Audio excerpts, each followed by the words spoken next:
9 mstari wa 10, alafu tutamalizia na Mithali 14 mstari wa 23. Mithali 9 mstari wa 10, alafu tutamalizia Mithali 14 mstari wa 23. Mithali 9 mstari wa 10, neno la Mungu linasema, kumcha Bwana ni mwanzo wa hekima na kumjua mtakatifu ni ufahamu. Kumcha Bwana ni mwanzo wa hekima. Kwa hiyo tunapomcha Mungu, tunapomwabudu Mungu, ni hekima tosha. Mungu anazidi kutubariki, kuachilia baraka zetu, na sisi tunapojituma na kufanya kazi kwa bidii na tunapomwabudu yeye. Kumcha Bwana ni mwanzo wa hekima. Kingine kinasema kuwa kwenye Mithali 14 mstari wa 23, unaweza Mithali 14 mstari wa 23, neno la Mungu linasema, katika kila kazi mna faida, bali maneno ya midomo huleta hasara tu.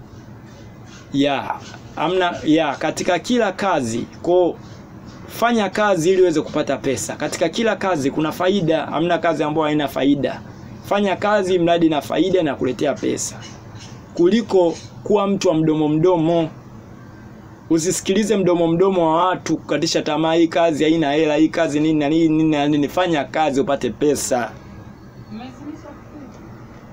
Fanya kazi upate pesa, na Mungu atakubariki kwenye maisha yako. Na nisikia kuacha uvivu.